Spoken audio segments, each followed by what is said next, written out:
बच्चों ने शादी करने का फैसला कर लिया है। अपनी माँ से कोई ऐसे बात करता है? उठ, अरे उठ ना। ऐसा कैसे हो सकता है?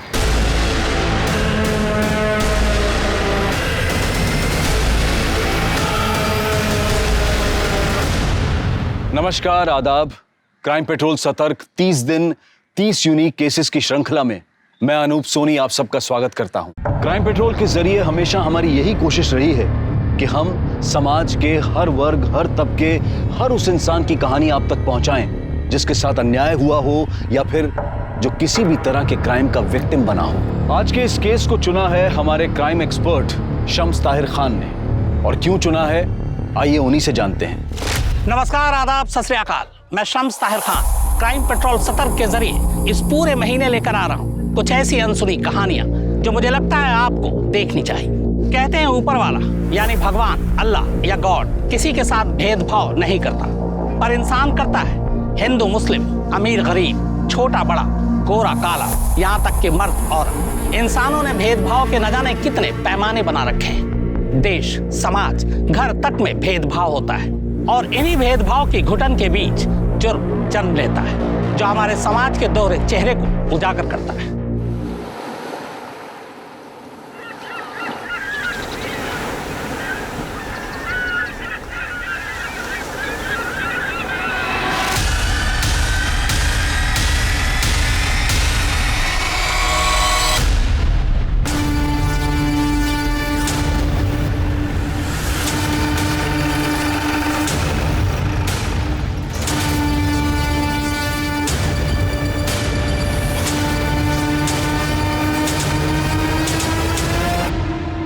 चेक करो। सर 20-22 साल के लगते हैं। मुझे लगता है कि कपल्स थे। सर शायद दोनों ने जहर खाया है। देखिए इन दोनों के मुंह पे सूखे हुए झाग का निशान है। चेक करो, सेक्सुअल असॉल्ट है क्या? चलिए आप लोग।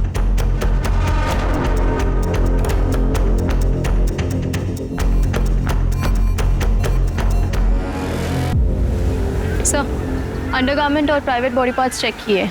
मरने से पहले लाश के साथ सेक्स हुआ है। सेक्स या रेप? सर एग्जैक्टली बता पाना मुश्किल है। ऐसे जगह अक्सर ये कपल्स ये सब कुछ करने आते हैं। मेकआउट हुआ होगा, बाद में सुसाइड कर लिया। क्या ऐसा भी हो सकता है सर के ये सुनसान जगह पे इसके साथ किसी ने रेप किया और सदमे में आकर दोनों ने जान दी? लेकिन ये अभी बताना मुश्किल है। सर बॉडी चेक करो, कुछ मिलता है क्या देखो।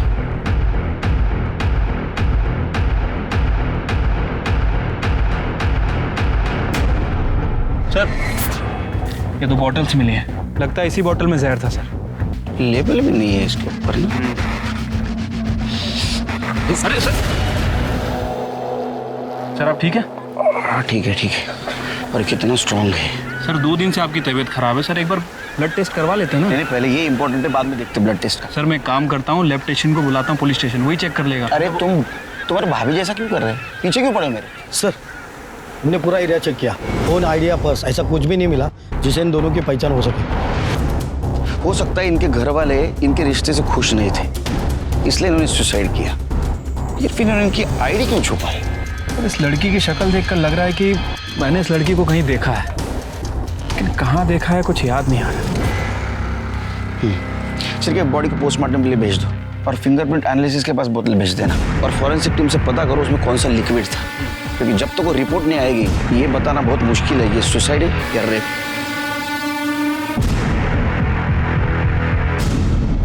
पुलिस को संदिग्ध हालत में मिले इस जोड़े की कहानी आखिर क्या थी? पीएसआई को ऐसा क्यों लग रहा था कि चेहरा देखा हुआ है? क्या वो वाकई इसे व्यक्तिगत तौर पर जानता था या फिर ये कोई मशहूर चेहरा था, कोई जानी मानी शक्ल थी? पुलिस पूरी ईमानदारी के साथ इस केस को हल करने में जुट गई, बिना इस आभास के कि इस केस का सच कितना खतरनाक साबित होने वाला था। समंदर किनारे मुर्दा पाए गए इस जोड़े की शिनाख्त फिलहाल पुलिस नहीं कर पाई है। हालांकि शुरुआती जांच के बाद ऐसा लगता है कि मामला खुदकुशी का है, लेकिन खुद क्राइम सीन ये सवाल खड़े कर रहा है कि क्या वाकई ये खुदकुशी है, क्योंकि खुदकुशी करने वाला शख्स अमूमन अपनी शिनाख्त नहीं छुपाता, बल्कि मरने से पहले वो मरने की वजह लिखकर मरता है। तो क्या इस लड़का और लड़की की मोबाइल, पर्स और आईडी कार्ड कोई चोर ले उड़ा? क्या ये मामला खुदकुशी का है या फिर सोची समझी हत्या है? सर डीएनए की प्राइमरी रिपोर्ट से पता चला है कि लड़की की बॉडी में जो सीमेन मिला था उस लड़के का ही है। उसके बाद दोनों के बीच फिजिकल रिलेशन बना और दोनों ने जहर खा लिया। इसका मतलब हमारा अंदाज सही निकला, सुसाइड केस है।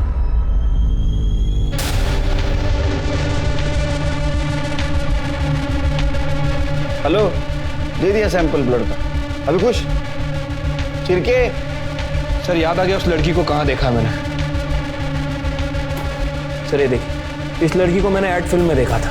मैंने अपनी बेटी को मजबूर बनने की नहीं बल्कि कामयाब बनने की सीख दी है। उसे पढ़ाया लिखाया ताकि वो जो चाहे वो बन सके। आज मेरी बेटी डॉक्टर बन चुकी है। इसलिए आप भी अपनी बच्चियों को पढ़ाइए लिखाइए, उनका भविष्य उज्जवल बनाइए। सर कब से सोच रहा था इस लड़की को कहाँ देखा है। अभी वो ब्लड सैंपल ले रहा था तब मुझे याद आया। सिर्फ कि आपकी मेमोरी बहुत शार्प है। लड़की तो वही है। अबे किन्नर कौन है पता करो और उसे बुलाओ उस लड़की की पहचान के लिए। ठीक है सर।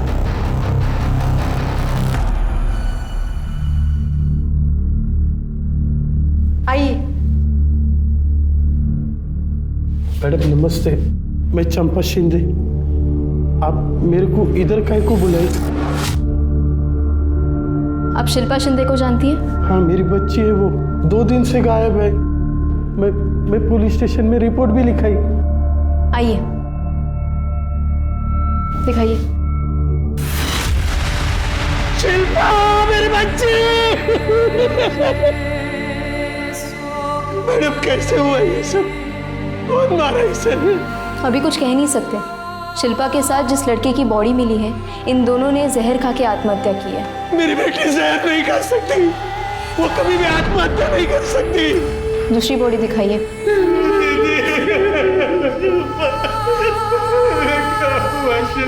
दीदी, अजीत, अजीत, अजीत मेरा बच्चा।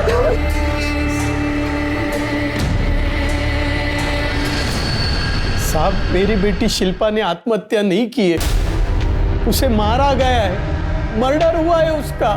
देखो उसने जहर खाया था और बाकी सब रिपोर्ट खाया नहीं साहब, उसे खिलाया गया है।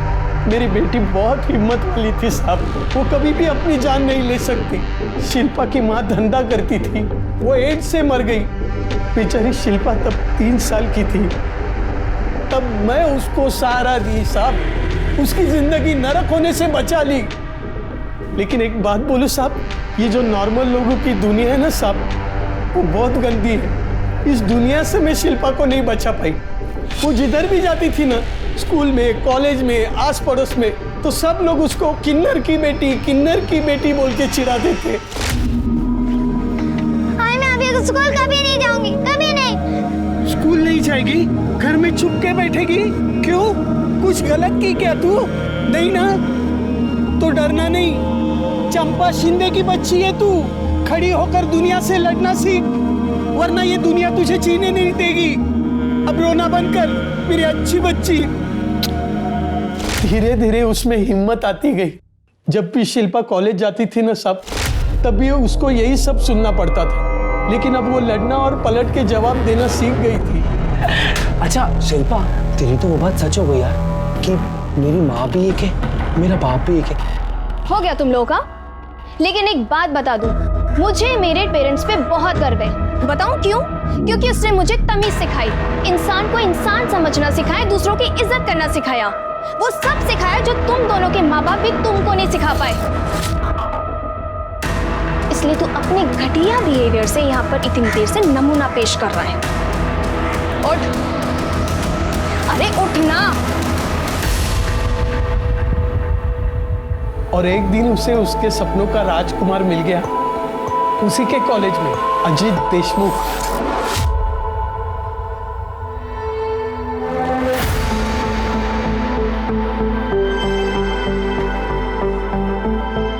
गाड़ी रोको, रुको। यही चाहते थे ना तुम? हाँ।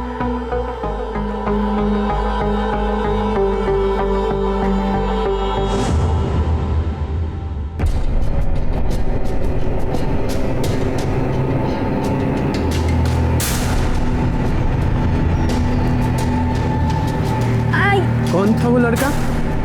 अरे बेटा तू बोल तो सही, वो पसंद है ना तुझको? अजीत अब हम लोगों के घर आने जाने लगा था। चलो बेटा शुरू करो। बेटा पहले भिंडी खाओ, मैंने अपने हाथों से बनाई है। भिंडी नहीं, भेंडी बनाती है तू। बेटा तुम कढ़ी खाओ। अरे नहीं मैंने ले बेटा खाओ। अरे तुम दोनों उसे खाने भी दोगी या झगड़ा ही करती रहोगी? बेटा तुम खाओ।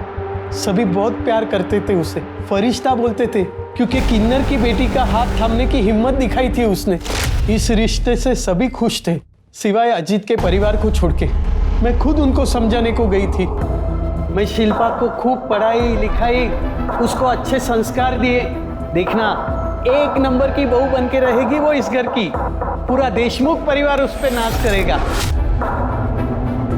तुम बिल्कुल सही कह रही हो चंपा।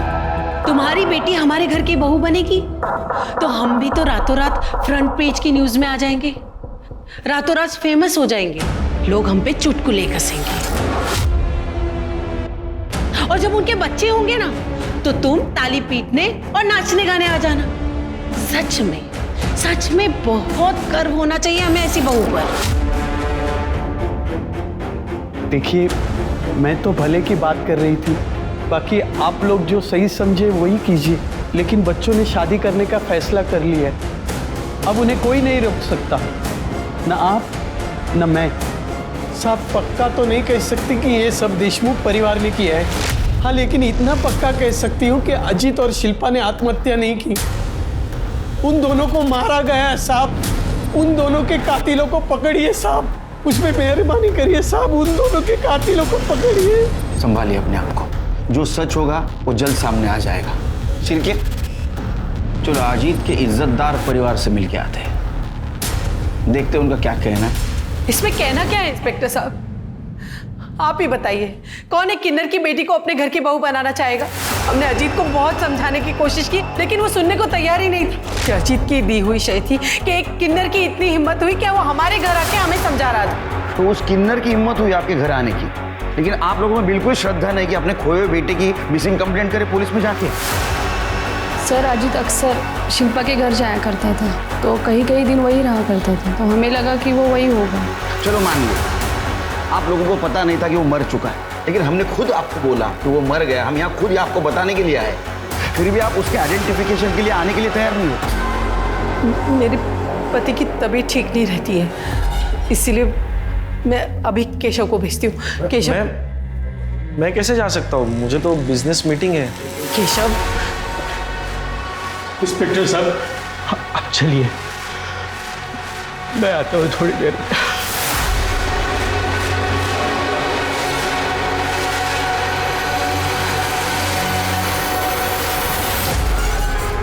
सिर के काम करो, इन सब के मोबाइल नंबर ले लो और पता करो मर्डर के दिन क्राइम सीन पे कोई था क्या। ठीक है सर। जिसने हिंदुस्तान की हजारों लाखों माओं को एक सीख दी कि बेटी को बोझ नहीं मानते, उसे पढ़ाना लिखाना चाहिए, लेकिन वो आज खुद टूटकर पूरी तरह बिखर चुकी है। उसकी बेटी शिल्पा की संदिग्ध मौत ने उसे पूरी तरह झकझोर दिया है। सर चंपा का ये कहना है कि शिल्पा और अजीत ने आत्महत्या नहीं की बल्कि उसका मर्डर हुआ है। इस बारे में आप क्या कहना चाहते हैं? कुछ बता नहीं सकते, तहकीकात जारी है। Sir one more question sir. क्या चल रहा है हाँ? हमें हमारा काम ही करने दो, आप जाइए घर पे। साहब मैं नहीं बुलाई ये लोग को, हम लोग तो घर पे ही जा रहे थे, ये लोग कहाँ से आगे पता नहीं हमको। आई घर चलना, तब से शिल्पा गायब हुई है, तब से तूने कुछ खाया भी नहीं। ये कौन है? ये सूरज है, मेरे चाय का बाकड़ा संभालता है, मेरा बच्चा है वो। लेके जाओ इनको घर पे। जाओ तुम लोग भी जाओ, कुछ रहेगा तो बताएंगे हम। जाओ। सर अजीत के पिता यशवंत देशमुख आए थे, उन्होंने ये बात कंफर्म की है कि शिल्पा के डेड बॉडी के साथ जिस लड़के की डेड बॉडी मिली है वो अजीत देशमुख की है। इतना अजीब परिवार मैंने आज तक नहीं देखा सर। जवान बेटे की मौत हो गई लेकिन परिवार के किसी भी सदस्य के चेहरे पर सिकन तक नहीं आई सर, यहाँ तक कि अपने बेटे की बॉडी तक देखने नहीं आए। अरे वो किन्नर के बेटी के साथ शादी करने वाला था ना, हो सकता है इस वजह से पूरा परिवार उससे नाराज हो। सर अजीत और शिल्पा की मर्डर की वजह भी हो सकती है ये। हाँ लेकिन मर्डर हुआ तो हाँ, अभी तक तो सुसाइड लग रहा है। वो अजीत के कॉल रिकॉर्ड्स में कुछ मिला? सर वैसे तो कुछ खास नहीं मिला है, हालांकि उन दोनों के फ़ोन तभी स्विच ऑफ हुए थे जब उन दोनों का मर्डर हुआ। फ़ोन रिकॉर्ड को मैंने अच्छे से चेक किया है, कुछ सस्पिशियस नहीं मिला है। वो दोनों एक दूसरे से ही बात करते थे। और फिंगरप्रिंट और फॉरेंसिक रिपोर्ट का क्या हुआ? सर फिलहाल ये दोनों रिपोर्ट नहीं आई है। शिल्पा बहुत सही लड़की थी मैडम, उसका किसी के साथ कोई पंगा नहीं था, हमेशा खुश रहती थी और लोगों को भी हमेशा खुशी रखती थी। और तू, तेरे साथ कैसी थी?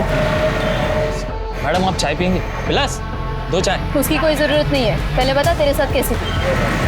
मेरे साथ भी अच्छी थी मैडम, सब बात बोलती थी मेरे को। उसे फ़ोटो खिंचाने का बहुत शौक था, हमेशा मेरे को फ़ोटो निकालने के लिए बोलती थी। ये देखो ना मैडम उसकी फ़ोटो, ये जब उसने पहली बार साड़ी पहनी।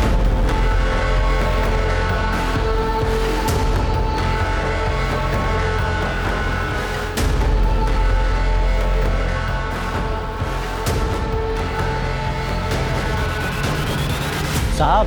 हाँ बोलो। साहब ये देशमुख फैमिली बहुत ही अजीब है साहब।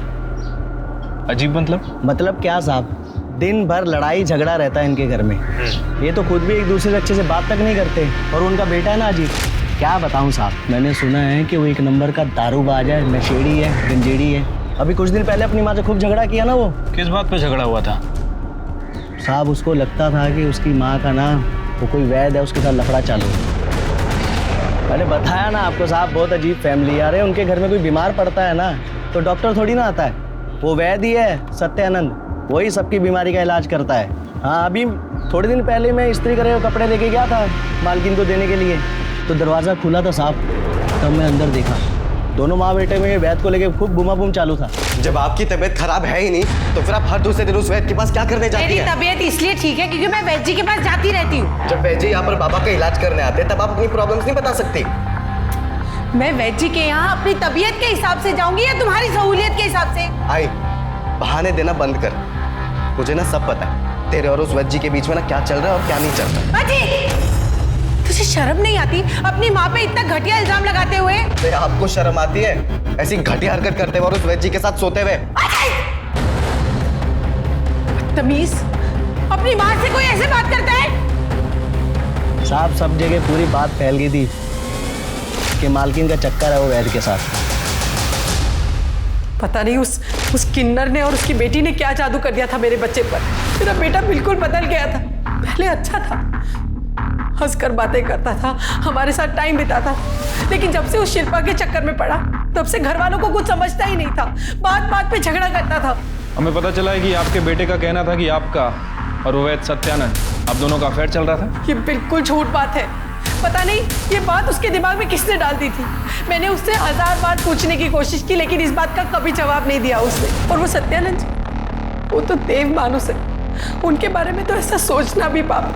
मैं आपको बता नहीं सकती कितनी तकलीफ होती थी अपने बेटे के मुंह से अपने बारे में ऐसी बातें सुनकर।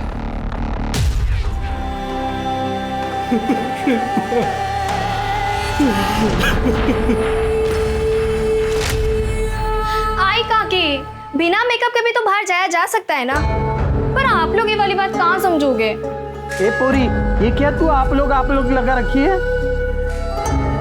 अरे आई सॉरी, मेरा मतलब है कि हम लोग, पर हम लोगों में भी तो तुम सबको ऐसे बाहर जाने के लिए सुंदर बनना पड़ता है, ऐसे भर भर के मेकअप लगाना पड़ता है और ऐसे कपड़े पहनने पड़ते हैं। अब मुझे क्या जरूरत है मेकअप की, मैं तो ऐसी सुंदर हूँ।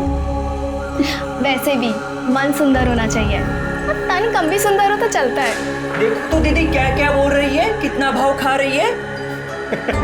अरे भाव तो खाएगी, हमारी शिल्पा कौन सी हीरोइन से कम सुंदर है? ये है मेरी सबसे अच्छी काकी। ऐसे ही खुश रहो। खा ले जितना भाव खाना है खा ले, जब 2-3 बच्चे पैदा कर लेगी ना तो मोटी हो जाएगी, तब पूछूंगी तेरे से मैं। बच्चे? मैं कोई बच्चे पैदा नहीं करने वाली। अरे मैं क्यों अपना फिक्र खराब करूं? मैं जा रही, आप लोग नहीं समझोगे।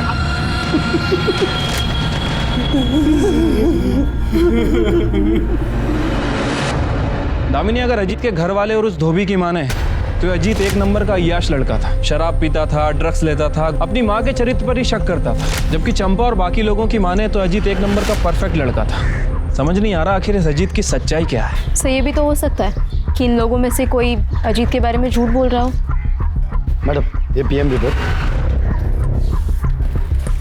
सर, इस डिटेल पोस्टमार्टम रिपोर्ट से ये बात कंफर्म हो रही है कि शिल्पा के साथ मर्डर से पहले रेप हुआ है।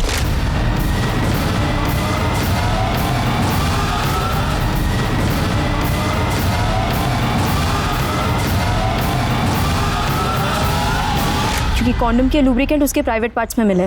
मतलब अजीत ने शिल्पा के साथ 2 बार सेक्स किया, एक बार कॉन्डम के साथ और दूसरी बार बिना कॉन्डम के, क्योंकि पहली पीएम रिपोर्ट में शिल्पा की बॉडी में जो सीमेन मिला था वो अजीत के डीएनए से मैच करता है। या फिर अजीत के अलावा कोई ऐसा है जिसने शिल्पा के साथ रेप किया, वो भी कॉन्डम यूज करके। फिंगरप्रिंट रिपोर्ट दिखाना। ऐसा कैसे हो सकता है? बॉटल पर किसी के भी फिंगरप्रिंट नहीं, मतलब बॉटल से फिंगरप्रिंट हटाए गए। और ऐसा तभी हो सकता है जब उन्होंने जहर पिया ना, बल्कि उन्हें जबरदस्ती पिला दिया गया हो।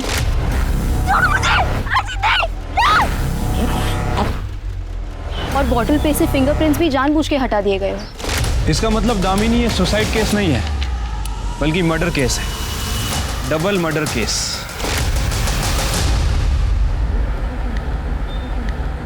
अरे आप लोग क्या समझेंगे कि एक माँ का कलेजा कैसे फटता है जब उसकी जवान बेटी को कोई मार डालता है।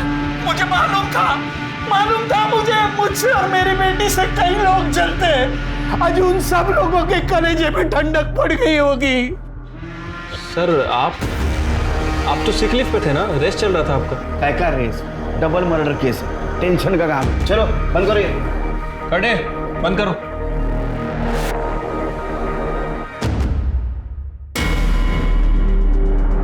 मर्डर ने सबसे बड़ी गलती ये की कि जबरदस्ती जहर पिलाने के बाद बोतल से अपने उंगलियों के निशान मिटा दिए। क्या ऐसा तो नहीं कि 21 फरवरी को अजीत और शिल्पा दोनों 8 से 9 के बीच मिले, उनमें फिजिकल रिलेशन डेवलप हुआ और उस वक्त वहां कोई आया, या तो पहले से वहां कोई मौजूद था, या तो प्लानिंग से, या तो रैंडमली। और अगर रैंडमली वहां कोई आया है तो उसके बाद जहर की बोतल कैसे आई? इसका मतलब जो आया वो प्लानिंग से आया। उसने पहले अजीत को जबरदस्ती जहर पिलाया,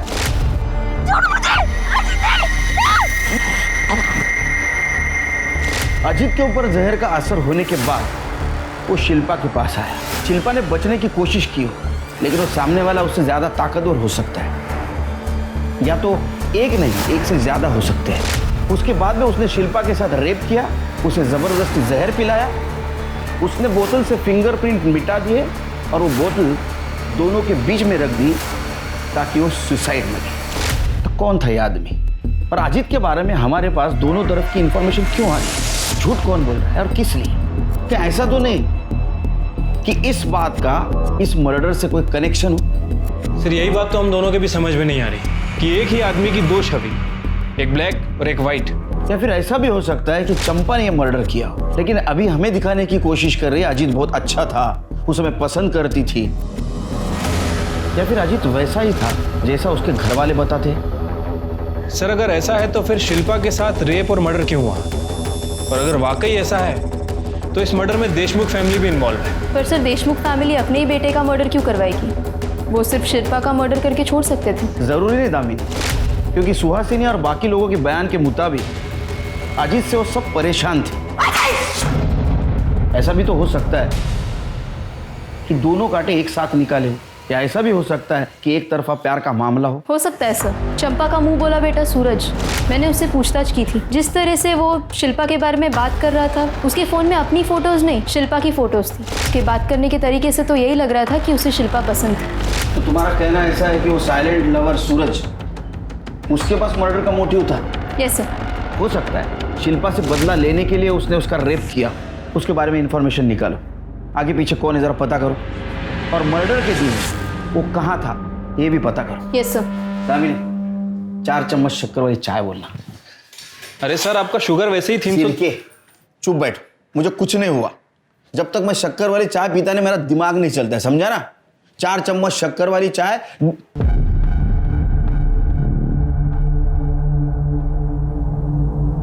मैं शक्कर वाली चाय पीता हूं, बिना शक्कर वाली चाय चाहिए मुझे। क्या देख रहे हो? जाओ।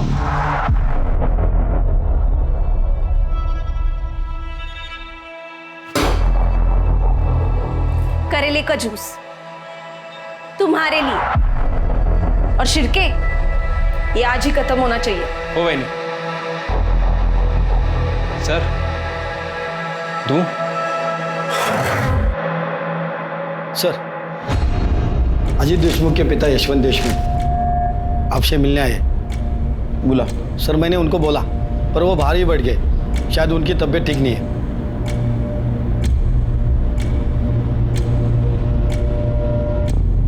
कैसे हैं आप? इंस्पेक्टर साहब मैं पूछने आया हूँ मेरे अजीत को किसने मारा? हम पता लगाने की कोशिश कर रहे हैं, जल्दी पता चल जाएगा। जल्दी पता लगाइए। मैं जानना चाहता हूँ मेरे इतने शरीफ बेटे को किसने मारा और क्यों?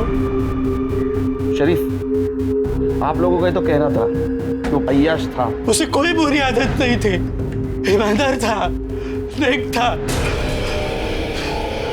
सबकी इज्जत, सबकी इज्जत। हॉस्पिटल चल संभालो। मेरी बेटी का कातिल चैन से नहीं जी पाएगा, नहीं जी पाएगा वो शिल्पा।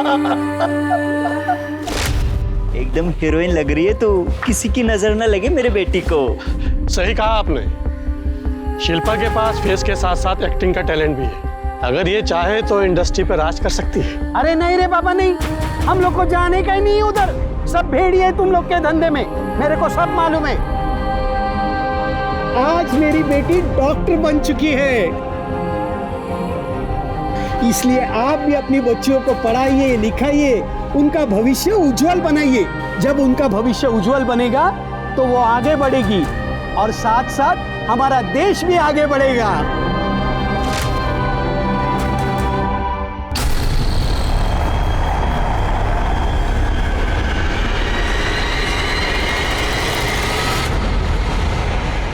एक प्रेमी जोड़ा जिनकी मौत अब तक दुनिया से नाराजगी की वजह से की गई आत्महत्या लग रही थी, अब कत्ल में तब्दील हो चुकी थी। यह भी साफ हो गया था कि मर्डर से पहले शिल्पा के साथ बलात्कार किया गया था।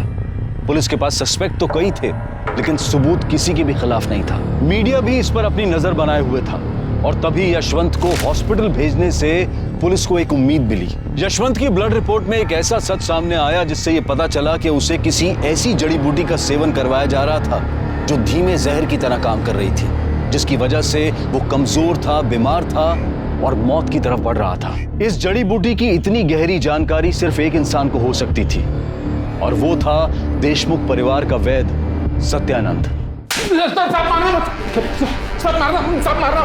बताओ वैद्य बुआ बताओ। सर वो दवा के नाम पे जो जड़ी बूटी मैं यशवंत को देता हूँ वो धीरे धीरे जहर का काम करती है और उसी की वजह से यशवंत बीमार रहता है। पर लेकिन ऐसी जड़ी बूटी क्यों देता था उसको? सर वो मैं अरे मैं क्या बोल। देख पढ़े लिखे इंसान पे मैं हाथ नहीं उठा था, लेकिन ये शिरके ये किसी के ऊपर भी हाथ उठा सकता है और उसने हाथ उठाया ना तो कितना भी जख्म होने दे कोई मरहम काम नहीं आएगा। बोलेगा शिरके तू बोल। नहीं सर सब बताता हूँ मैं। बोल। मेरा और सुहासिनी का अफेयर चल रहा है, तो हमने तय कर लिया कि हम यशवंत को कमजोर बना देंगे, धीरे धीरे जहर देकर मार देंगे ताकि हमारा रिश्ता बना रहे और हमारे ऊपर कोई शक ना करे। अरे का म्हातार चढ़ लागला कि तुला? मतलब ये अफवाह नहीं थी, ये सच था कि तुम्हारा अफेयर चल रहा है और ये बात अजीत को पता चली। सर एक दिन मैं और सुहासिनी घर पे थे और घर में कोई नहीं था तो आई वो मेरा बैग।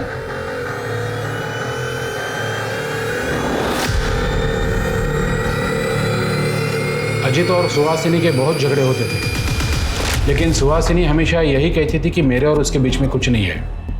झूठी बातें फैलाकर वो। अच्छा तो अजीत को अय्याश साबित करके तुम्हारा फायदा नहीं हुआ, इसलिए यशवंत की तरह उसको भी तूने जहर दे दिया। सिर्फ माइल्ड नहीं स्ट्रॉन्ग जहर दिया, जिसकी वजह से उसकी मौत हो गई। इतना ही नहीं तो तुम लोगों ने शिल्पा को भी जहर दे दिया, वो मर गई, वो बोतल वहीं छोड़ दी ताकि सब लोगों को लगे इन दोनों ने सुसाइड कर लिया। नहीं सर मैंने ऐसा कुछ नहीं किया। फिर किसने मारा? सुहासिनी ने? नहीं सर वो तो मुझे पता नहीं है। शिरके यशवंत को जहर देने के जुर्म में इसको अंदर डालो और उस सुहासिनी को मिलो, देखो क्या नई कहानी सुनाती है। जी कितना घटिया इल्जाम लगा रहे हैं आप मुझ पर। वो वैद झूठ बोल रहा है, मैं उसके साथ अफेयर क्यों करूंगी? उसकी हिम्मत कैसे हुई मुझ पर इतना घटिया इल्जाम लगाने की? झूठ वैद नहीं, झूठ सुहासिनी बोल रही है। क्योंकि उसको पता है अब अजीत उससे जवाब नहीं मांगेगा और वैद को भी झूठा साबित करेगी। इस मर्डर में वैद ने उसकी मदद नहीं की तो किसी ने तो की होगी और उसकी फीस भी उसे देनी पड़ी होगी। एक काम करो, उसका अकाउंट चेक करो और देखो 21 फरवरी से पहले उसके अकाउंट से कुछ पैसे निकाले गए क्या।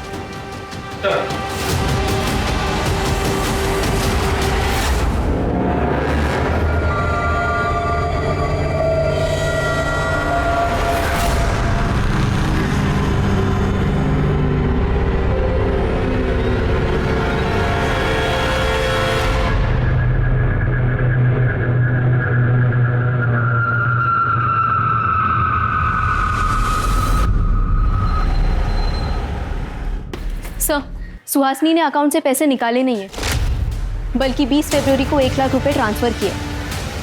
किसके अकाउंट में?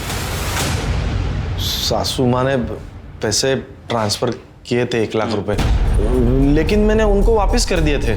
अच्छा, हाँ, तो जमाई और सासू माँ ट्रांसफर खेल रहे थे। हाँ, उसने 1 लाख रुपए क्यों दिए तुझे? वो उन्होंने वो अजीत और शिल्पा को मारने के लिए सुपारी के लिए दिए थे, लेकिन साहब मैंने नहीं मारा उनको, मैंने पैसे वापस कर दिए। आप चाहे तो मेरा मोबाइल लोकेशन कहाँ गया था, किसको मिला था, सब चेक कर सकते हैं। मैंने कुछ नहीं किया साहब, मैंने किसी को नहीं मारा। झूठ बोल रहा है तो तूने और तेरे सासू ने सुहासिनी ने मिलकर ही मारा उन दोनों को? नहीं साहब, मैंने सही में पैसे वापस कर दिए, मैंने किसी को नहीं मारा साहब, मैंने कुछ नहीं किया। चलो मान लेते तुम सच बोल रहे हो। केशव क्यों झूठ बोल रहा है? क्योंकि वो एक नंबर का कमीना और कामचोर है, घर जवाई बनकर बैठा है। उसके खर्चे, कपड़ा, खाना पीना सबके पैसे मैं देती हूँ, इससे भी उसे शांति नहीं मिली। अब वो मुझे जेल भिजवाकर मेरी सारी जायदाद हड़पना चाहता है। सर, जिस रात शिल्पा और अजीत का मर्डर हुआ था, उस रात मोबाइल लोकेशन के हिसाब से सूरज अपने घर पे ही था। और केशव बर्फ? सर, उसके कॉल लोकेशंस और मोबाइल रिकॉर्ड से कुछ खास पता नहीं चला। चलिए काम करो, बीच पर जहाँ शिल्पा और अजीत की बॉडी मिली पता करो उस दिन शाम से लेकर देर रात तक किसके किसके मोबाइल नंबर वहाँ एक्टिव थे और उन नंबर का इन दोनों के साथ कुछ कनेक्शन था क्या? सर, ये बोतल में मिले जहर की फॉरेंसिक रिपोर्ट। अजीत और शिल्पा को जहर दिया गया था और वो जहर धतूरे से बनाया गया था।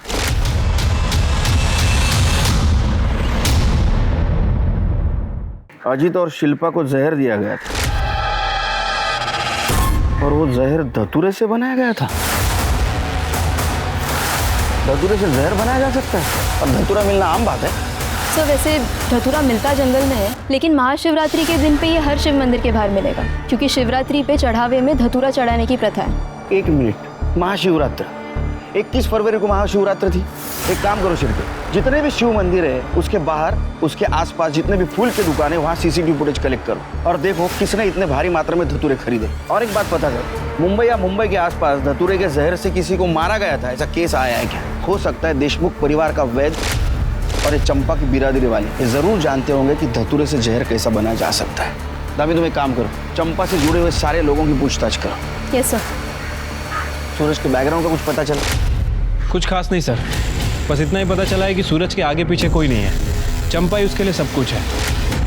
इनफैक्ट चंपा के साथ वो कई सालों से है। नजर रखो उस पर, हो सकता है ऐसा कुछ हो जो हमारे नजर में नहीं है। ठीक है सर।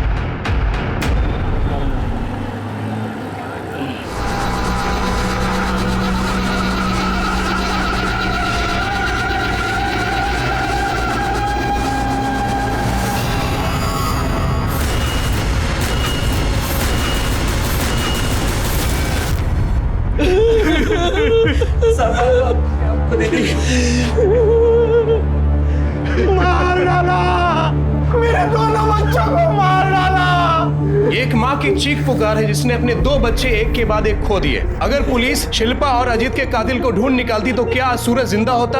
क्या सूरज की हत्या को भी इसी कड़ी की साजिश माने? कैसे पुलिस की लापरवाही समझे? आखिर पुलिस कर क्या रही है? ये एक माँ की चीख पुकार है जिसने एक एक कर अपने दोनों बच्चों को खो दिया। पुलिस अगर शिल्पा और अजीत के कातिल को ढूंढ निकालती तो क्या पता सूरज जिंदा होता। क्या सूरज की मौत इस कड़ी का कोई हिस्सा है, या फिर सूरज शिल्पा और अजीत के कातिल को जान चुका था और इसीलिए उसकी जान चली गई? पुलिस की नजर में सूरज इस मर्डर में सस्पेक्ट था, फिर उसकी मौत पुलिस की कार्रवाई पर भी सवालिया निशान लगाती है। कि आखिर पुलिस कर क्या रही है। पुलिस ये सोचकर हैरान थी कि क्या चंपा की बिरादरी में भी कोई ऐसा था जो इस रिश्ते के खिलाफ था। इस जानकारी को हासिल करने के लिए पुलिस ने खबरियों का जाल बिछाया और जो खबर सामने आई वो हैरान कर देने वाली थी। ठीक से बैठो।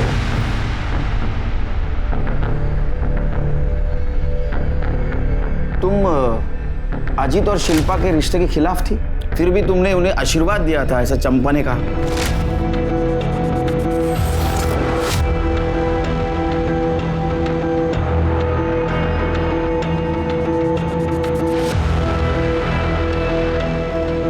इसे हमारा आशीर्वाद समझ के पी जाओ। हमारी दुआओं से तुम फर्श से अर्श तक पहुंच जाओगे, जीवन में बहुत तरक्की करोगे, बहुत बड़ा नाम होगा तुम्हारा और हमारी बिरादरी तुम्हारे साथ होगी। लो पी लो।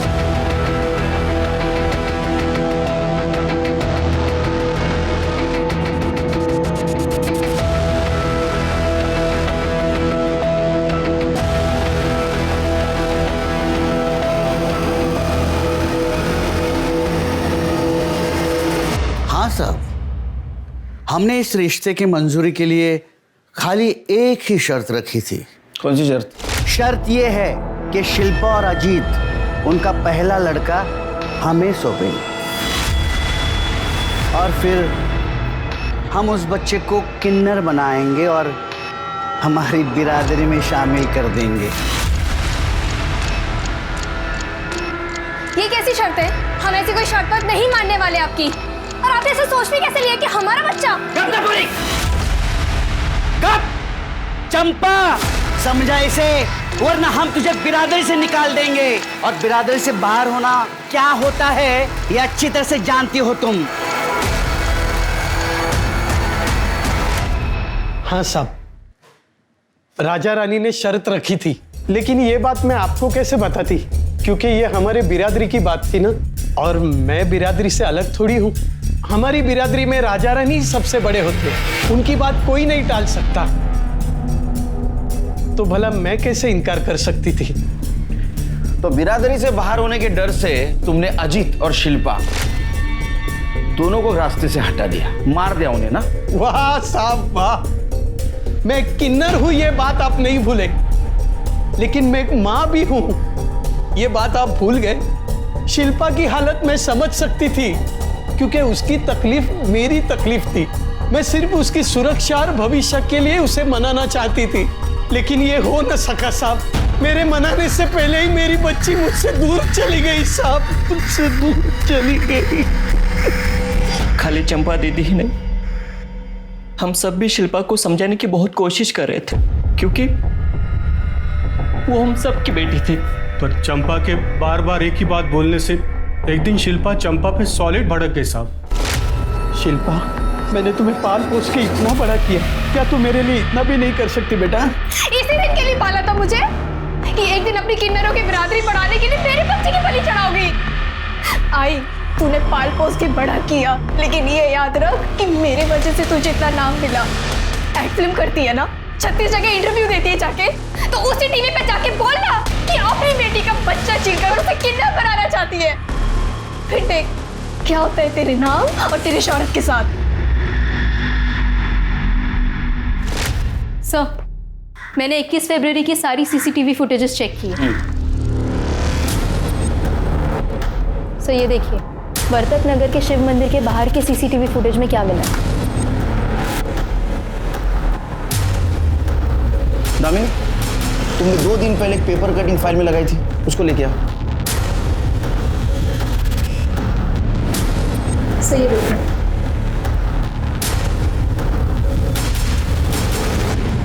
शिरके, देखो लग तो यही रहा है ना।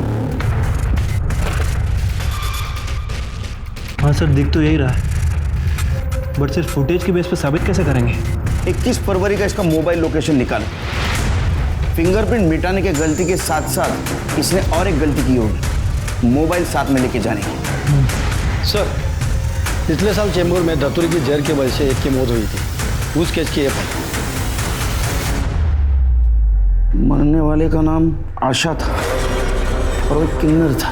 और उसके रूममेट को सस्पेक्ट बना के रखा था पुलिस वालों ने, लेकिन कुछ सबूत नहीं मिला तो उसको छोड़ दिया। मरने वाली के रूममेट का नाम देख रहे हो? बुलाओ उसे, उसका धतूरा हम बनाएंगे।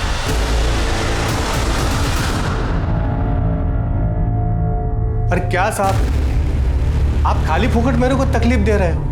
अरे मैंने कुछ नहीं की। माना कि आशा धतूरे का जहर खा के मर गई, वो मेरे साथ रहती थी ना, तो इसीलिए चेंबूर पुलिस मेरे को उठा के ले गई। पर साहब मैंने कुछ नहीं की थी, इसलिए वो लोग मेरे को छोड़ दिए। मतलब कल को कोई धतूरे का बीज खा के मरेगा तो आप लोग मेरे को उठाओगे, मेरे को फंसाओगे। बहुत लॉजिकल बात कर रही है ये ना, लेकिन हमारे पास एक नहीं बहुत सारे सबूत हैं, वो भी लॉजिक के साथ। नंबर 1, वर्तक नगर में जो शिव मंदिर है उसके बाहर का सीसीटीवी फुटेज।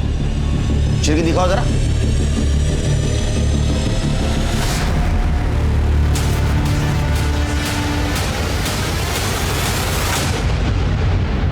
नंबर 2, जिस दिन शिल्पा और अजीत का मर्डर हुआ उस दिन की तेरी मोबाइल लोकेशन वहीं की है। अब बोलेगा? कर दे। चल 4 नंबर से काम हो गया। सर मैं सब सच बताती, मेरे को मालूम था शिल्पा और अजीत गुपचुप किधर मिलते हैं। मैं गई उधर, मैंने मदद ली और दोनों को मार दिया। किसकी मदद ली?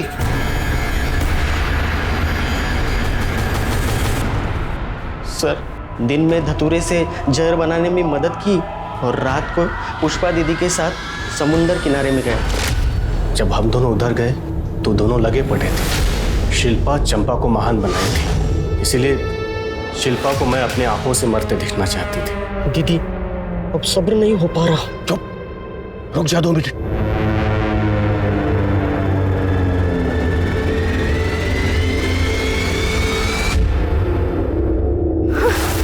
तू यहाँ? शिल्पा चुप, आवाज नहीं। ग्लास क्या है बोतल में? क्या है इसमें? शिल्पा को जिंदा देखना चाहता है ना तो चुपचाप पी ले, करना यही मैं इसकी गर्दन काटने की। दे दीजिए। तू पीता है या काटू गर्दन? चल पी।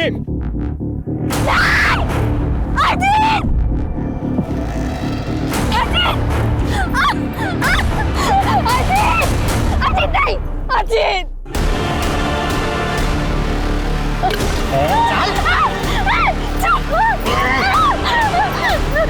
छोड़ दे मुझे।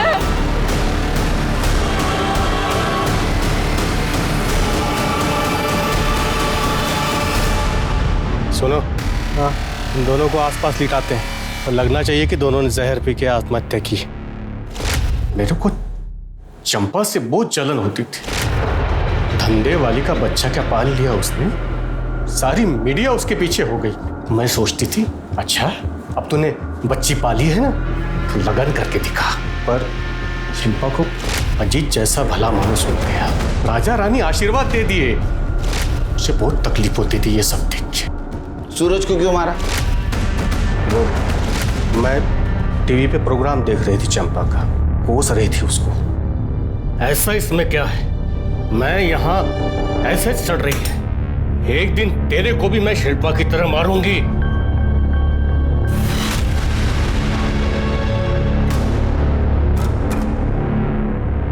तू मारी ना मेरी शिल्पा को, तुझे छोड़ूंगा नहीं मैं, जान से मार दूंगा तुझे, जान से मार दूंगा मैं तुझे। इसके पहले वो मुझे मारता, मैंने उसे मार दिया और फिर उसकी बॉडी को गोनी में भर के सुबह सुबह सोसाइटी के कचरे के पास फेंक दिया। शिरके, पुष्पा के ऊपर सूरज, अजीत और शिल्पा के मर्डर का चार्ज लगा, और विलास इसके ऊपर मर्डर और शिल्पा का रेप इसका चार्ज लगा। चंपा ने एक किन्नर होने के बावजूद जिंदगी जीने का अपना एक अलग तरीका बनाया। नाच गाकर नहीं बल्कि मेहनत से रोजी रोटी कमाई। एक अनाथ लड़की को माँ का प्यार दिया। चंपा और शिल्पा ने अपनी पहचान बनाने के लिए दुनिया से लड़ाई लड़ी। इस लड़ाई ने उन्हें शोहरत और नाम दोनों बख्शा, यहाँ तक कि लोगों को सोचने पर मजबूर कर दिया एक समुदाय की परेशानी के बारे में। मगर यही शोहरत उनकी दुश्मन बन बैठी। उसकी अपनी साथी पुष्पा ने उनकी जिंदगी उजाड़ दी। अगर नफरत को पालने की बजाय प्यार को जगह दें तो इंसानियत भी बची रहेगी और इंसान भी। अब मैं अनूप सोनी आपसे विदा लेता हूं। फिर मुलाकात होगी क्राइम पेट्रोल सतर्क में एक और नए केस के साथ और उस पर हमारे एक्सपर्ट के विश्लेषण के साथ। तब तक अपना और अपने परिवार का ख्याल रखें और याद रखें, क्राइम और आपके बीच में सिर्फ इतना फर्क है कि आप कितने सतर्क हैं। जय हिंद।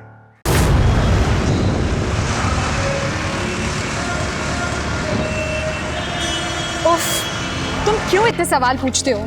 तुमसे कहा ना कि अपने फ्रेंड के घर पे जा रही हूँ। और सुनो, मोहित को खाना गर्म करके दे देना, मुझे आते आते थोड़ा लेट हो जाएगा।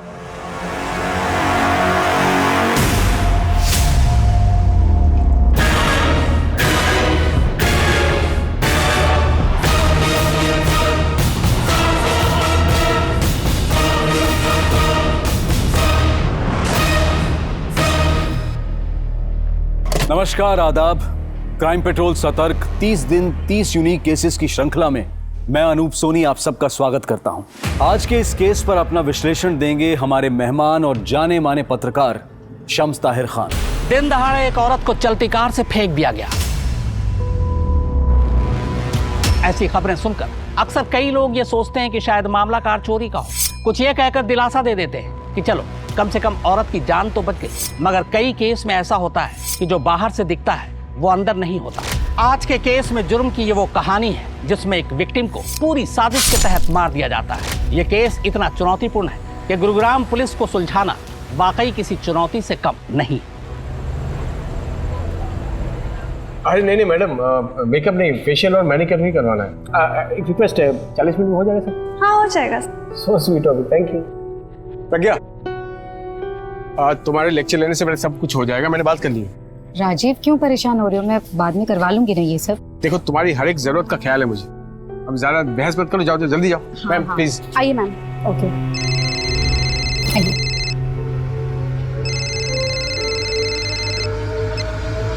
हेलो। वाह डॉक्टर, बीवी की इतनी परवाह और हमारी फिक्र तक नहीं।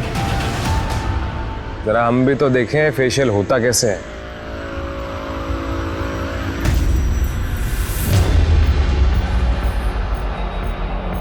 दीपक प्लीज देख प्रज्ञा का मूड मत खराब कर आज, ठीक है?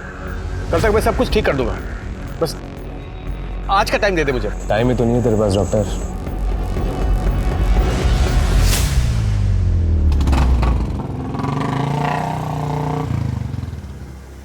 क्या क्या घूर रहा है बे?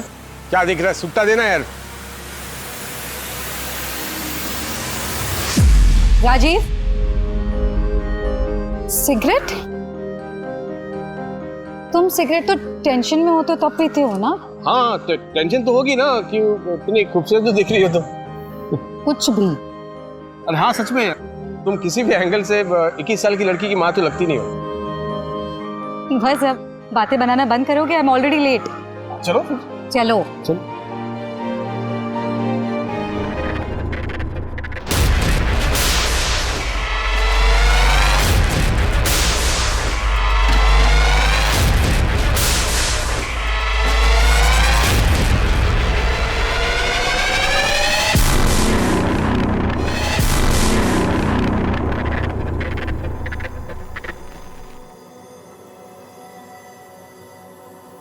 राजीव, हाँ कहाँ हो? अरे ये हाँ हाँ, डैडी ने सरप्राइज हॉलिडे प्लान किया है, वो भी आपकी फेवरेट जगह मनाली। क्या मनाली? राजीव, पॉसिबल नहीं हो पाएगा मेरे लिए मनाली का ट्रिप। एग्जाम्स लेने कॉलेज में। हाँ, टिकट ऑलरेडी बुक्ड है डार्लिंग। देखो, तुम अपना पैकिंग शुरू करो, हमने तो कर लिया, मैं अभी आया, ठीक है? हाँ जी, ये क्या चल रहा है ये सब? प्रज्ञा, ये टाइम मैंने अपने परिवार के लिए निकाला है। तुम्हारे हर सवालों का जवाब मैं रास्ते में दूंगा, ठीक है? तुम अपना पैकिंग तो शुरू करो, मैं एक काम करता हूँ, शर्मा मार्ट जाके कुछ सामान लेकर आता हूँ, ठीक है?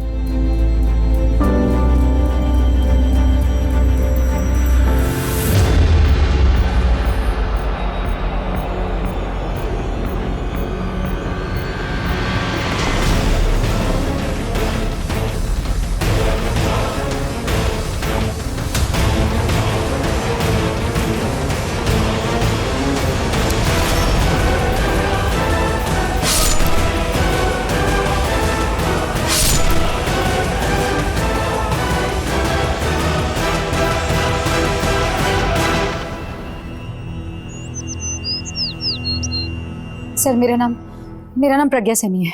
मेरे हस्बैंड राजीव कल रात से घर नहीं लौटे हैं। सर शर्मा मार्ट बोल कर निकले थे, उसके बाद बहुत बार फोन ट्राई किया लेकिन फोन बंद आ रहा है। और हम सब कल मनाली जाने वाले थे, फिर अचानक से कहाँ चले जाएंगे? अलका, शर्मा मार्ट का सीसीटीवी चेक करो, पता करो कि राजीव वहाँ पहुँचा भी था या नहीं। सर आप लोग मनाली क्यों जाने वाले? नहीं, इस वक्त वहाँ मौसम काफी खराब। डैडी का सरप्राइज प्लान था कि वो फैमिली के साथ टाइम बिताएंगे। राजीव की किसी के साथ कोई दुश्मनी या फिर आपको किसी पर कोई शक?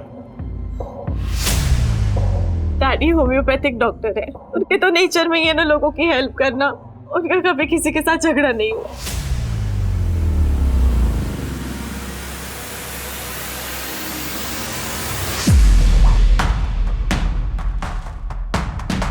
ये रहे डॉक्टर साहब, मैंने कहा था ना, सामान लिया और चले गए।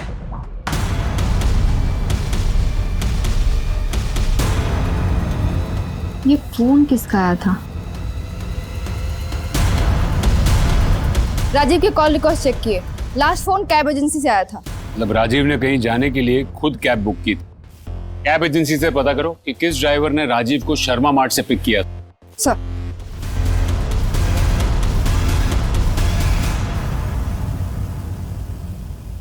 कैब ड्राइवर मिलने के बाद ही पता चलेगा कि उसने राजीव को कहाँ ड्रॉप किया है। और अगर आपको कोई आइडिया हो कि वो कहाँ जा सकते हैं। इतनी रात में अपना क्लिनिक भी ओपन नहीं करते वो। क्लिनिक का है उनका? आर्य समाज रोड पर, लेकिन हाँ अगर क्लिनिक ओपन करते तो रिसेप्शनिस्ट बता देती। रिसेप्शनिस्ट? क्या नाम है उसका? मंजूषा।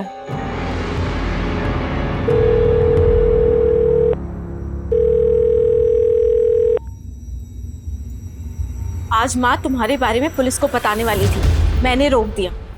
पर ज्यादा दिन नहीं रोक पाऊंगी। तुम्हारी भलाई इसमें कि तुम मुझसे बात करो।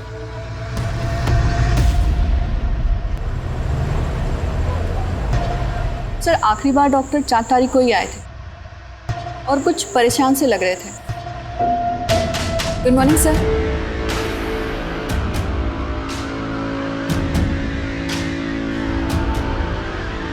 सर बहुत देर तक गेट नहीं खोला तो मैं अंदर चली गई चेक करने, और वहां पे डॉक्टर साहब तो कुछ और ही।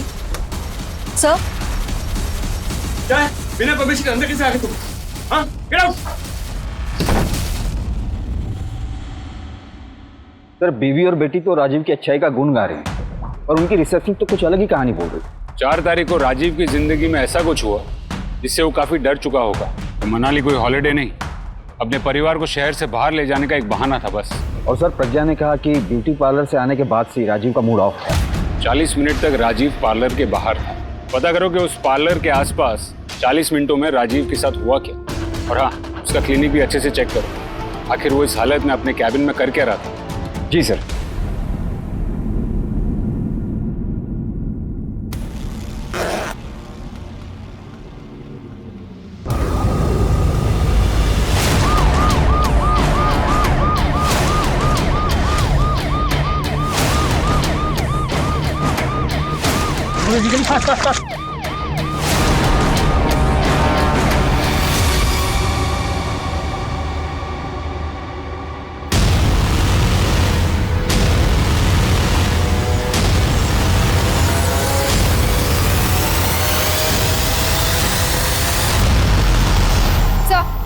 ये आईडी कार्ड मिला है, लास्ट राजीव सैनी की ही है। किसी धारदार हथियार से मार के फेंका गया है।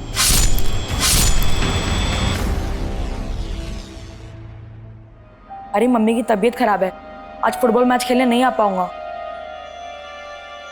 मम्मी आज का मैच कैंसिल हो गया। अरे तू तो बता रहा था कि बहुत इंपॉर्टेंट मैच है तेरा। अरे छोड़ो ना मम्मी, आज मैं पूरा दिन आपके साथ रहूंगा और आपको इको बैग बनाते हुए देखूंगा।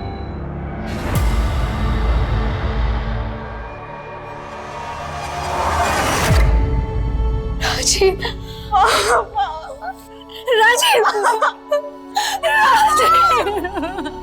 राजीव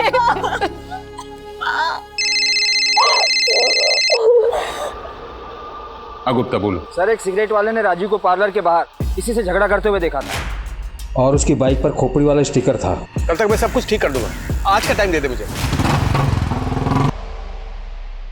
1 मिनट। प्रज्ञा जी, आप उस दिन जब पार्लर गई थी आपने किसी को राजीव के साथ झगड़ते हुए देखा था? ठीक है, अब जा सकती है। गुप्ता, उस एरिया में ऐसी बाइक ढूंढो जिस पर ये खोपड़ी वाला स्टिकर। सर, मैं एक ऐसे आदमी को जानती हूँ। कौन है वो? दीपक गुप्ता नाम है उसका, मेरी बेटी पल्लवी का पति। ये बेटी की शादी हो चुकी है, पर ये तो सर, दीपक का मन भर गया था पल्लवी से और पल्लवी से पीछा छुड़ाने की कोशिश करने लगा। पल्लवी ऐसा नहीं चाहती थी, इसलिए पल्लवी की खुशी के लिए राजीव दीपक को कन्विंस करने लगे, उसे मनाने की बहुत कोशिशें की, लेकिन दीपक बहुत साइको है, उससे मैं उसका खुद पर काबू नहीं रहता। किसी भी इंसान का अहंकार उसकी सबसे बड़ी कमजोरी होती है। अहंकार को जरा सी ठेस और इंसान जानवरों की तरह अपना आपा खो बैठता है, और एक बेकाबू जानवर कब, कैसे और कितनी गहरी चोट पहुंचा बैठे, इसका अंदाजा लगाना बेहद मुश्किल है। अब तक की कहानी में विलेन और हीरो के बीच में अंतर कर पाना पुलिस के लिए एक बड़ी चुनौती थी, लेकिन पुलिस ने अपनी मुस्तैदी से डॉक्टर की जिंदगी के ऐसे कई पहलू खंगाल लिए थे जिसके बारे में उसके परिवार तक को पता नहीं था।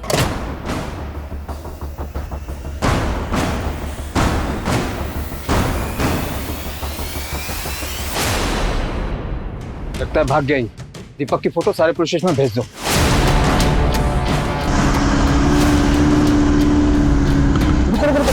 पीछे लो।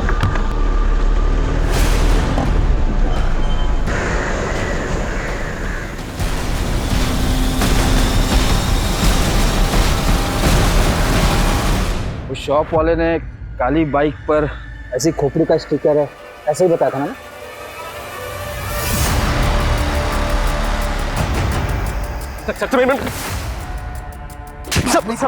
सब भाग नहीं रहा हूँ सर, मैं बाइक के पास आया सर, मेरी बाइक।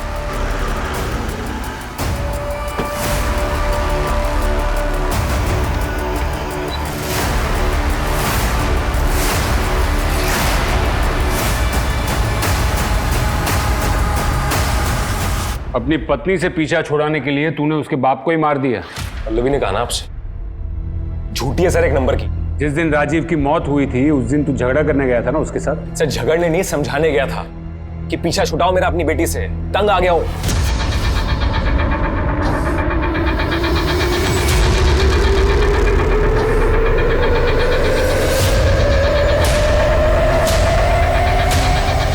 सर पल्लवी चाहती थी कि मैं हर चीज उसके डैडी की कॉपी करूं। उसके हिसाब से तो उसके माँ बाप के अलावा कोई परफेक्ट कपल था ही नहीं। और तो और सर उसने तो मेरे कपड़े भी अपने डैडी के स्टाइल के खरीदने शुरू कर दिए थे। उस दिन तो हद ही हो गई। कहाँ गए थे तुम? मैं बता के तो गया था। तुम्हारी हरकतें फिर से शुरू हो गई ना? क्या हरकत शुरू हो गई?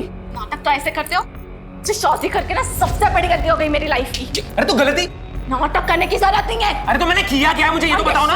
10 बार कही मुझे शर्ट का रंग नहीं पसंद। मेरे डैडी को देखा है, इतने अच्छे कपड़े पहने। अरे हद होती है यार, हर बात में डैडी डैडी डैडी। नहीं बन सकता मैं तुम्हारे डैडी जैसा। और सुनो मेरी बात, अगर अपने डैडी से इतना ही प्यार है ना तो डैडी के साथ जाके रहो, मेरे साथ मत रहो।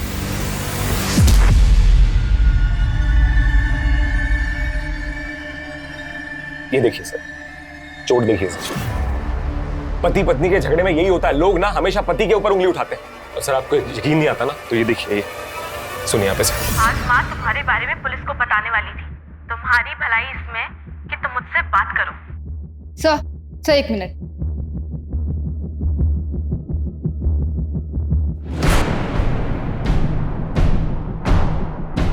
सर इसमें मगरमच्छ के दांत, गेंडे की सींग और सांप के खाल, और सर पता नहीं क्या क्या है। ऐसी चीजें रखना तो इलीगल है। लेकिन सर ये सारी चीजें उसने कहीं ना कहीं से तो खरीदी होगी। ऐसे इलीगल चीजें बेचने वाले खतरनाक ही होते। शायद उनमें से किसी ने राजीव का खून किया हो। अपने खबरियों को कहो कि इन्फॉर्मेशन निकालो, शहर में ऐसा कौन है जो ऐसी चीजें बेचता है। डॉक्टर राजेश सैनी के क्लिनिक में रखे हुए जानवरों के कुछ हिस्से गैर कानूनी तरीके से पाए गए। दामाद दीपक सारी रात गायब रहा। क्या हमें जो सामने दिखाई दे रहा है वही सच या कहानी कुछ और है? सवाल बहुत सारे हैं। पुलिस अभी तक सिर्फ ऊपरी हिस्से को ही छिल पाई। मुद्दे की तह तक पहुंचने के लिए बाकी हिस्सों को खरोचना अभी बाकी। What would you like? Coffee और टी? नहीं, ऐसे नहीं। ओए राजू, मैं कब से तुझे दुकान पे ढूंढ रहा हूँ और तू यहाँ घर पे बैठे अंग्रेजी की फाड़ रहा है। अरे काका ब्रो, यही अंग्रेजी ना किस्मत चमकाएगी। एक बार बस अंग्रेजी सीख गया ना, अमेरिका जाने से कोई नहीं रोक सकता। You wait and watch. ओए शेख चिल्ली, सपने छोड़, जाके तारे फिक्स कर। अभी से मेहनत करेगा ना तो 50-60 साल में आराम से पहुंच जाएगा। काका ब्रो, मेरे और अमेरिका के बीच कभी मत आना, अंडरस्टैंड? 4 लाख की बात है ना, कमा लूंगा। हिलना मत, घुस जाएगा।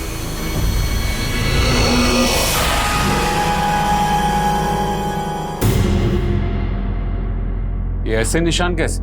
राजीव की हत्या चाकू मार के की गई है, लेकिन ये जो निशान है ना शरीर के ऊपर, ये बहुत पुराने हैं, कम से कम 3-4 हफ्ते पुराने। अक्सर ऐसे निशान शरीर की चमड़ी जलने से बनते हैं।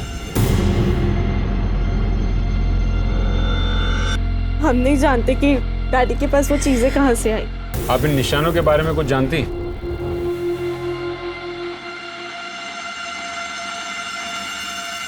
इन चीजों के बारे में मुझे कभी कुछ नहीं बताया। बताया तो बहुत कुछ नहीं था आप लोगों से। वैसे इस घर के बाहर राजीव की एक अलग दुनिया थी। मैडम, आपका पार्सल। ले जाओ इसे वापस, नहीं चाहिए ये। अब जिसके लिए मंगवाया था ये इस दुनिया में नहीं रहे। डैडी के फोन में दिक्कत आने लगी थी और उनकी क्लिनिक भी अच्छे से नहीं चल रही थी, तो उन्होंने नया फोन ही नहीं खरीदा। माँ और मैंने डिसाइड किया था कि हम उनको नया फोन गिफ्ट करेंगे, पर हमें क्या पता था कि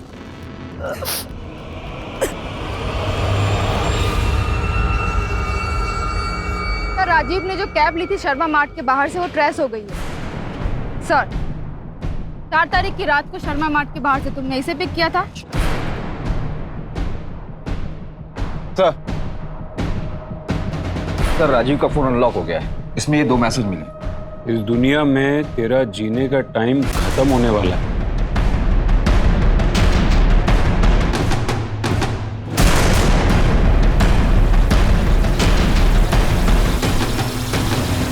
मैडम, उसको उस दिन इधर ही उतारा था, फिर वो सीधा उस तरफ चला गया। सर, नंबर सेव नहीं है, फिर भी ट्रैकिंग पे डाल दिया है। मारने की धमकी दी, फिर भी राजीव ने पुलिस कंप्लेन नहीं की।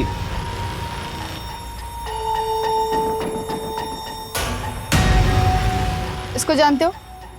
ये तो राजीव भाई है।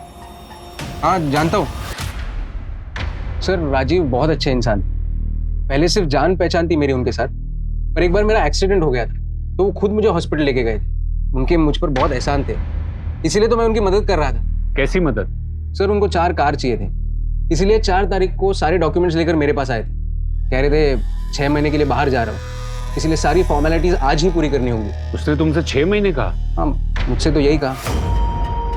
रॉनी, ये तुम्हारे लिए। क्या है मम्मी? फुटबॉल। सच्ची? ये तो मुझे कब से चाहिए था। बेटी की शादी खतरे में थी, क्लिनिक भी सही चल नहीं रहा, फिर भी 4-4 गाड़ियां लेनी थी। क्यों? पापा ने भेजा है? नहीं, वो पवन जी है ना जो हमसे हमेशा बैग खरीदते हैं, उन्होंने भेजा है तुम्हारे लिए। इतने अच्छे अंकल है मम्मी, मैं सैंडल लेके जाके खेलूं? जाओ।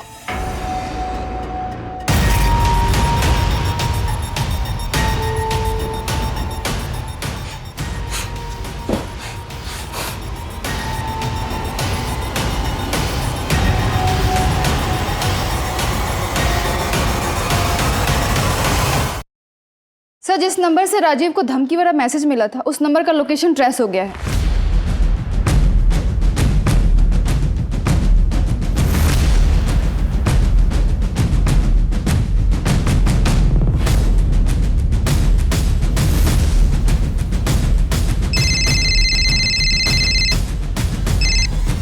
Hello hello.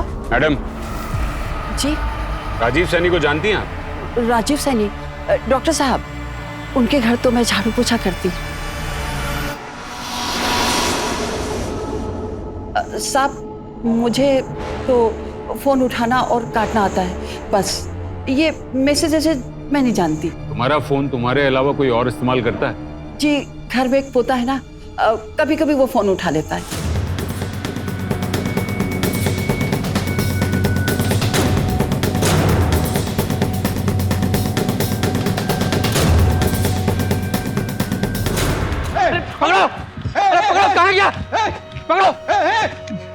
कहाँ भाग गया?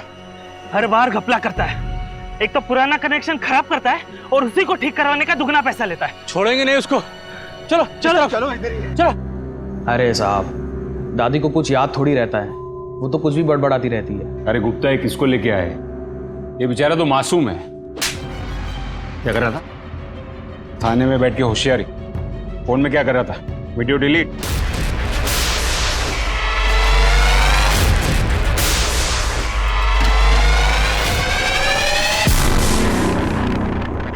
ऐसे वीडियो निकालता है? हाँ? ऐसे वीडियो निकालता है पल्लवी की? और राजीव को पता चल गया इसलिए तूने उसको मार डाला? नहीं सर, मैं तो सिर्फ मजे के लिए वीडियो बनाता था।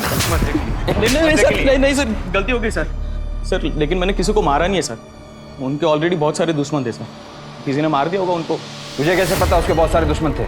उनके क्लिनिक के पास कुछ खबर फैली हुई थी सर कि डॉक्टर साहब उल्टी सीधी दवाई देकर लोगों को बीमार करता है और उनको दिल्ली भिजवा कर उनके अंग निकालवा लेता है सर। अफवाह तो थी, इसलिए तो डॉक्टर के पास पेशेंट्स कम आते थे। अफवाह थी, हकीकत ये तो हम पता लगा ही। पर राजीव का इन सब से कोई लेना देना नहीं था। नहीं सर, डॉक्टर राजीव तो बहुत अच्छे इंसान थे। डॉक्टर अनिल के वजह से उनकी अफवाह उड़ी। डॉक्टर अनिल? हाँ पल्लवी बोलो। सर, मेरी माँ पर किसी ने अटैक किया है। क्या? वो बेहोश है, मैं उनको हॉस्पिटल लेकर जा रही हूँ। हम अभी पहुंचते।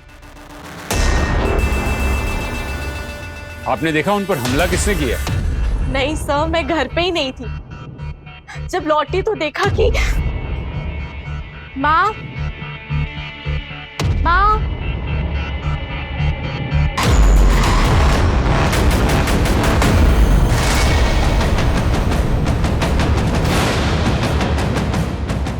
माँ माँ माँ, कौन है ये लोग? पहले मेरे डैडी को मार दिया, अब मेरी माँ के भी पीछे पड़ गए।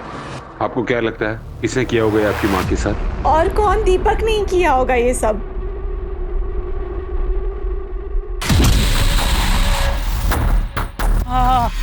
काका ब्रो, समझाया था ना मेरे और यूएस के बीच मत आना। क्यों मार रहा? क्या क्या है? अरे पकड़ो इसे। अरे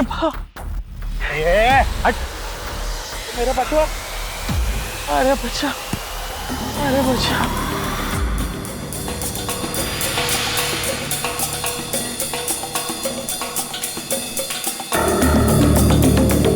दीपक घर पे है? नहीं है सर। तुम स्टूडेंट हो दीपक के? हाँ सर। हाँ सर। 4 तारीख को इंडस्ट्रियल ट्रिप पर दीपक के साथ गए थे तुम लोग? हाँ सर, हम दोनों गए थे। क्या उस दिन दीपक पूरे दिन तुम लोगों के साथ था? हाँ, पर सर रात में कहीं चले गए। सही में बोल सर, आप यहाँ? तो टाइम नहीं है मेरे पास अभी, वरना जो पीछे छुपा रहे हो ना तुम दोनों, इसके लिए दोनों को सस्पेंड कर देता।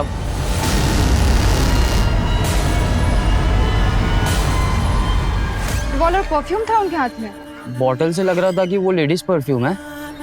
पता नहीं सर किससे मिलने गए थे। पहला ऑर्डर तो 2 दिन में ही बिक गया। मार्केट में बहुत डिमांड है आपके इको फ्रेंडली बैग्स की। थैंक यू सो मच पवन जी, आप मुझे बहुत ज्यादा हेल्प कर रहे हैं।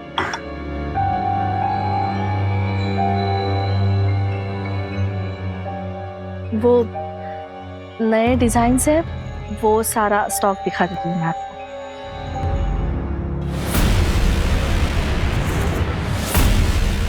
रोनी, रोनी क्या कर रहा है तू? छोड़ दे रोनी, कल हो गया क्या तू? पापा ने मुझे बोला था ये सब करना बुरी बात है। मैं आज आपको बैग्स बनाने नहीं दूंगा। रोनी तू क्या कर रहा है? छोड़ दे, छोड़।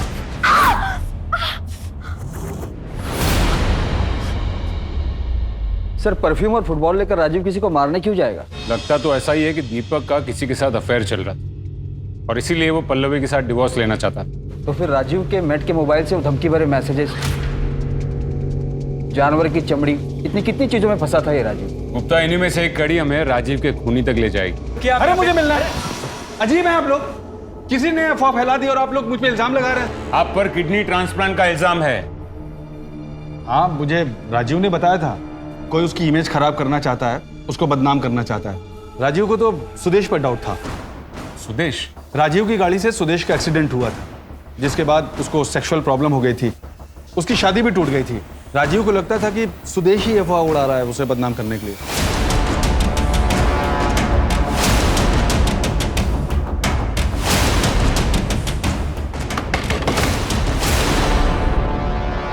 जी? राजीव ने आपकी जिंदगी बचाई या फिर राजीव की वजह से आपकी जिंदगी बर्बाद हो गई? बर्बाद तो हुई थी, मगर राजीव ही अपनी गलती सुधारने के लिए मेरा इलाज कर रहे थे। टीना,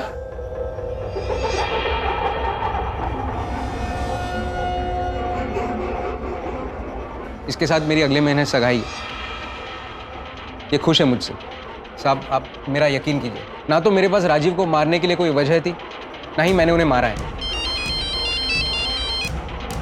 हेलो सर, दीपक के घर से हमें एक हथियार मिला है।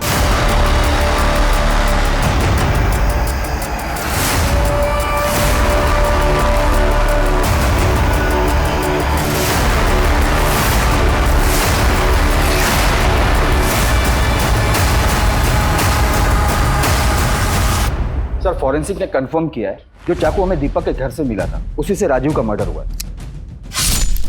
दीपक ही राजीव का खूनी है। प्रज्ञा पे हमला, इंडस्ट्रियल टिप से फरार होना, ये सारी कड़ियां जुड़ गई।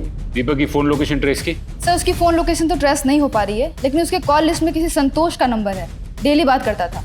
ये एड्रेस निकालो संतोष का। सर। जी सर।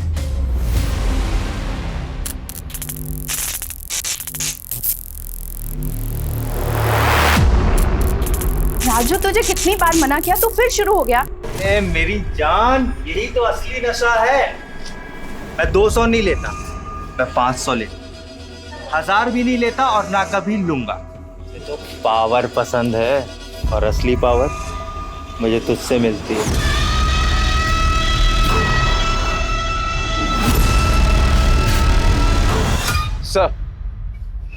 सर, दीपक तो नहीं मिला और संतोष को ले आए। आओ।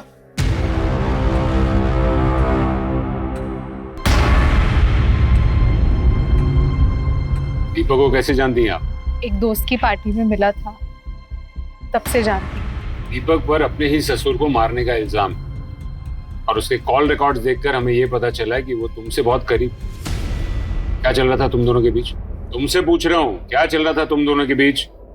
सर, वो अपनी पत्नी से तंग था और मैं अपने पति से। हम कब करीब आए कुछ पता ही नहीं चला।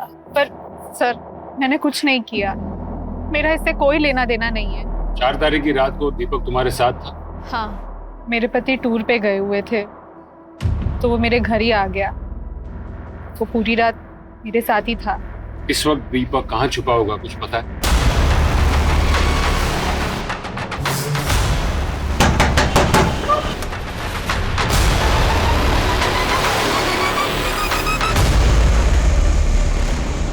बहुत छुपन छुपाई खेल। अब बता, राजीव को कैसे मारा? सर, मैंने किसी को नहीं मारा, और आपके पास अगर सबूत है तो इल्जाम लगाइए सर। सबूत चाहिए तुझे? हमारे पास सबूत ही सबूत है। जिस हथियार से खून हुआ वो तेरे घर से बरामद हुआ। प्रज्ञा ने भी स्टेटमेंट दिया है कि तूने उसके ऊपर जानलेवा हमला किया।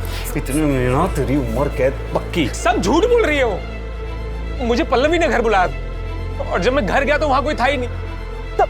तू रिश्ते सेटल करने गया था या फिर राजीव के परिवार को ठिकाने लगाने? अब तुझे संतोष में नया परिवार जो मिल गया, और वो भी हमारी कस्टडी में। संतोष ने तेरे बारे में सब कुछ उगल दिया है। संतोष पुलिस स्टेशन? तेरा खेल खत्म दीपक, अब सच बोल दे। सर, सच बात यह है कि सर पल्लवी संतोष से जलती है, और जब उसे संतोष के बारे में पता चला तो सर उसने बस्ती में रहने वाले लड़कों को उसे परेशान करने के लिए भेजा।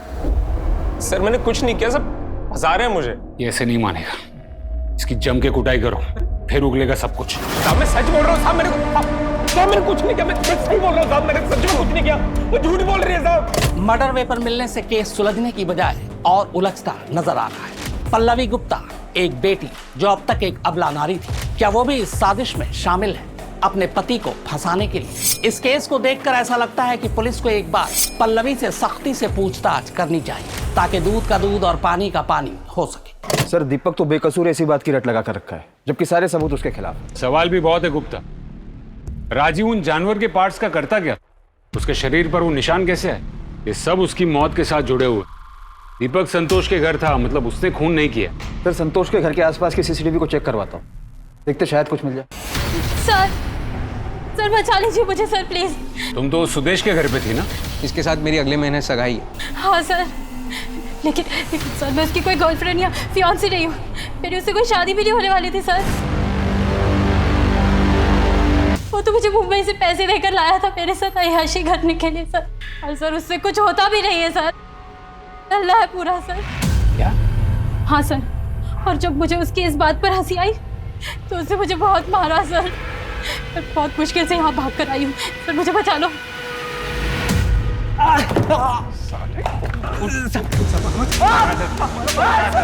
पुलिस से सच बोलना साले।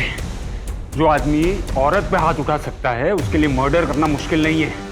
राजीव को बदनाम करने के लिए तूने ये अफवाह उड़ाई थी ना?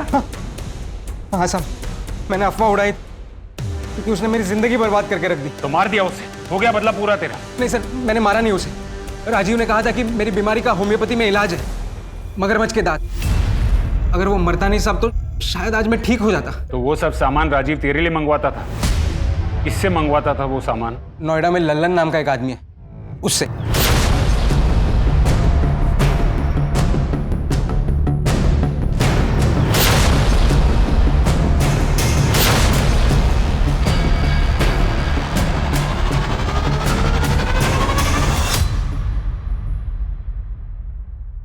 रॉनी, आज के बाद तुम्हें किसी भी चीज की जरूरत हो तो तुम सीधे आके मुझे बोलना। आपको क्यों?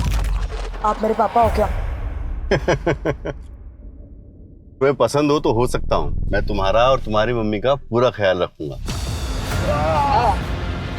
मेरी मम्मी सिर्फ मेरे पापा के साथ रहेगी। और अगर आज तक मेरी माँ के साथ दिखा भी ना तो तेरी आंखें नोच लूंगा।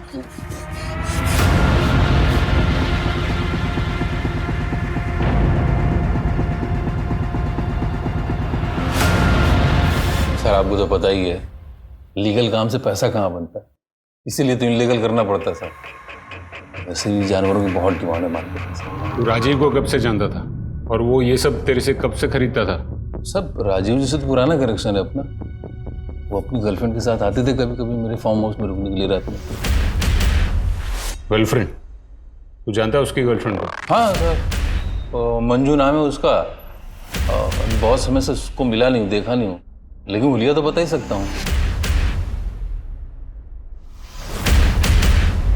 प्रज्ञा जी, 15 साल पहले राजीव का किसी मंजू नाम की औरत से अफेयर था, क्या आप जानती है उसे?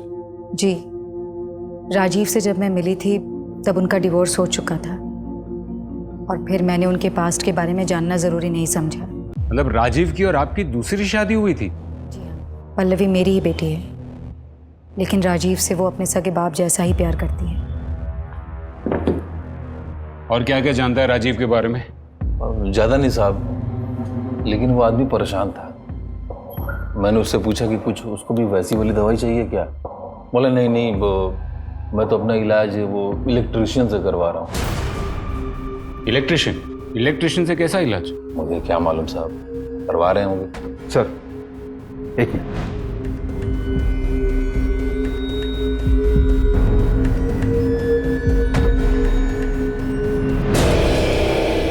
डॉक्टर राजीव के फोन में किसी राजू इलेक्ट्रिशियन का फोन आया था 3-4 बार। ट्रैक करो ये राजू को और नोएडा पुलिस में कांटेक्ट करो, पता करो कि मंजू के बारे में कोई इन्फॉर्मेशन मिलती है। राइट। हर इंसान की जिंदगी में राज होते हैं, किसी की जिंदगी में कुछ कम तो किसी की जिंदगी में ज्यादा। और ये राज होते ही ऐसे हैं जो जब तक अंधेरे की गहराई में छिपे रहें तब तक सब कुछ ठीक है, लेकिन अगर किसी को इसकी भनक लग जाए तो ये लावे की तरह फट पड़ता है और फिर कई जिंदगियां इस राज में राख की तरह खाक हो जाती हैं। और ऐसे ही एक राज का लावा डॉक्टर की मौत से फट गया, जिसने उसकी जिंदगी की ऐसी परतें खोल दी जिन्हें समेट पाना पुलिस के लिए एक बहुत बड़ी चुनौती बन गया। कई लोग उसे ढूंढ रहे हैं मैडम। ये घर है उसका। नॉक करो।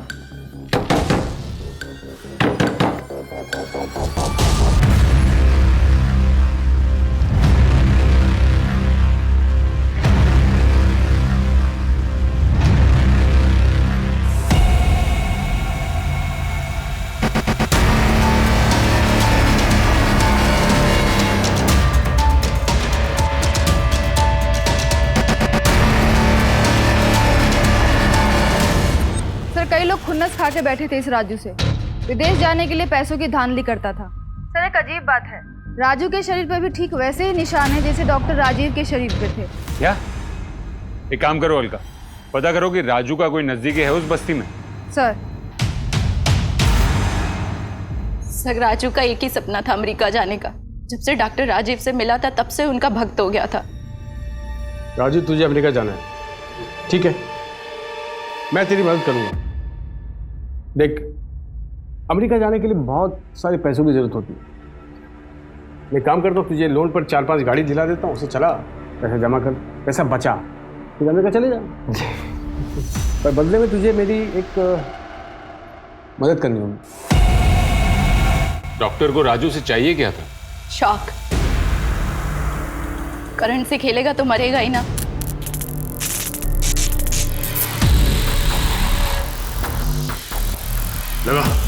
लगाऊं? हाँ।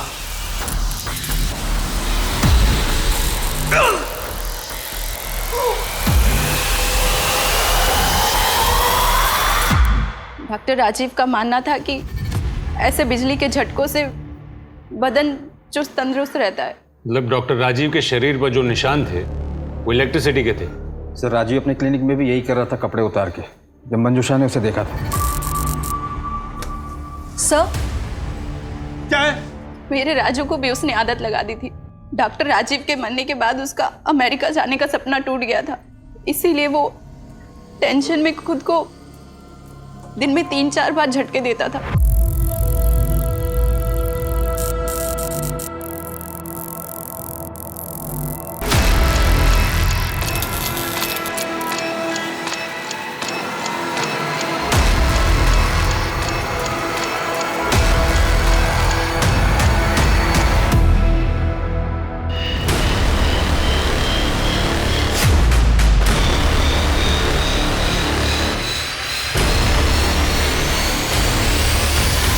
राजीव और राजू ने ये सब करना शुरू कब से किया?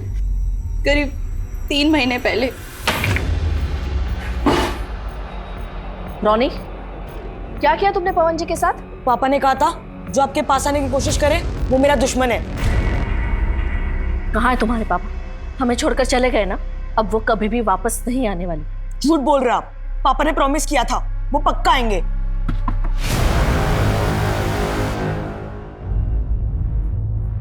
जी? पवन जी ने आपके बेटे के खिलाफ कंप्लेंट की है, आप दोनों को पुलिस स्टेशन चलना पड़ेगा। राजीव इलेक्ट्रिक शॉक लेता था, आपको कुछ पता है इसके बारे में? क्या राजीव इलेक्ट्रिक शॉक लेते थे? आपको कभी शक हुआ कि आपकी शादी के बाद भी उसका अफेयर हो? मेरे डैडी का कोई अफेयर नहीं था। पल्लवी, वो मेरी माँ से बहुत प्यार करते थे। पल्लवी चुप हो जा। मेरे डैडी के कातिल को तो ढूंढ नहीं पा रही, बस आ जाती हूँ उन पर इल्जाम लगाने। पल्लवी चुप हो जाओ। लगता नहीं है कि प्रज्ञा और पल्लवी को राजीव के बारे में कुछ भी पता हो। नोएडा पुलिस में तुमने पूछा मंजू के बारे में कुछ पता चला? नहीं सर, लल्लन से मंजू का स्केच बनवाकर सभी पुलिस स्टेशन में भिजवा दिया। और संतोष के घर के बाहर का सीसीटीवी फुटेज? हाँ सर, वो भी आने वाला है। सर, ये एक सीसीटीवी फुटेज मिला है संतोष के घर के बाहर का।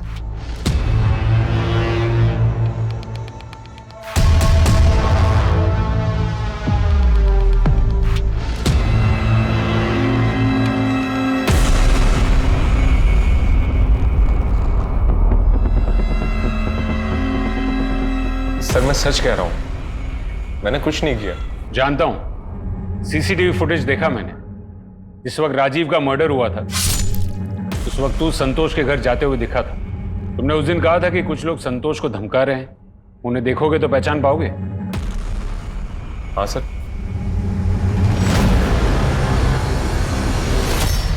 हाँ सर, इनको तो मैं अच्छे से जानता हूं।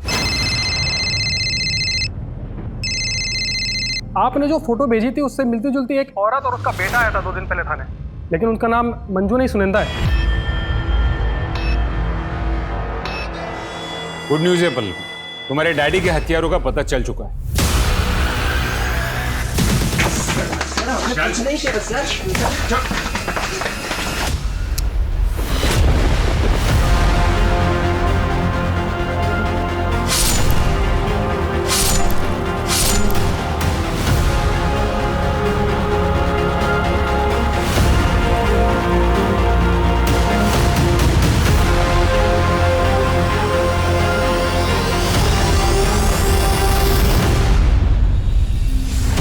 उसने अपना जुर्म भी कबूल कर लिया। पर क्यों मारा उन्होंने मेरे डैडी को? सर मैं आपको सब बताती हूँ, लेकिन मेरा राजीव के मर्डर में कोई हाथ नहीं है। शादी के बाद मुझे पता चला कि राजीव कितना साइको है। वो बहुत पॉसेसिव था। वो रात को मुझे बिस्तर से बांधता था।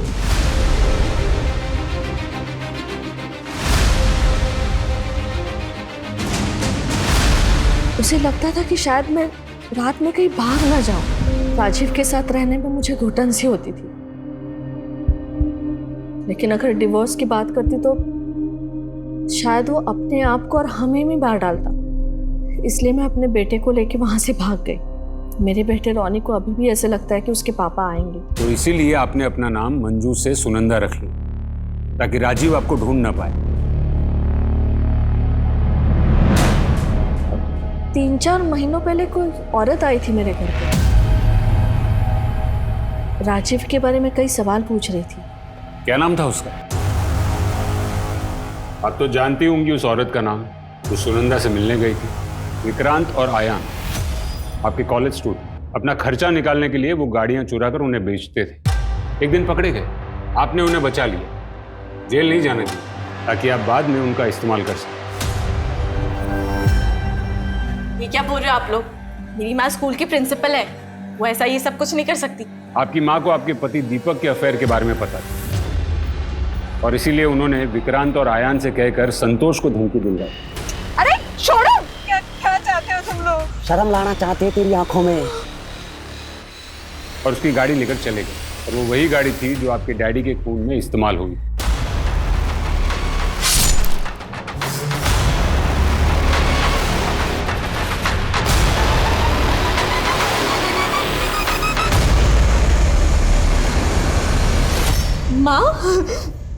माँ क्या ये लोग सच कह रहे हैं? हाँ माँ बोलो कि ये झूठ है। हाँ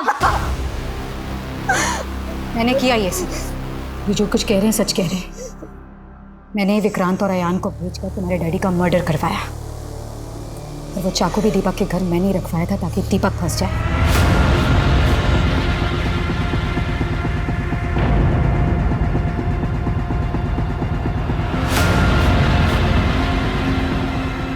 क्योंकि ऐसे मर्द यही डिजर्व करते हैं।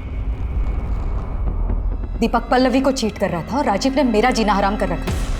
मुझे लगा था कि वक्त के साथ सब कुछ ठीक हो जाएगा, लेकिन नहीं। मैंने डिसाइड किया कि मैं राजीव के पास्ट के बारे में जानना चाहूंगी। अब सब कुछ फाइल्स खंगाली तो मुझे मंजू के बारे में पता चला। मंजू से मुलाकात करने के बाद मुझे यह रियलाइज हुआ कि राजीव कभी नहीं बदलने वाला। उससे पीछा छुड़ाना आसान नहीं था। मैं उससे दूर रहने लगी तो वो और पॉसेसिव हो गया। हर वक्त मुझे इम्प्रेस करने की कोशिश करता, कभी पार्लर ले जाता तो कभी मूवी देखने। लेकिन मैंने अपना मन बना लिया था। राजीव हम लोगों को मनाली इसलिए ले जाने वाला था क्योंकि उसे ये लगा कि दिन भर अगर हम लोग के साथ रहेगा तो मैं मान जाऊंगी। मैंने तभी डिसाइड कर लिया मुझे राजीव के साथ क्या करना है।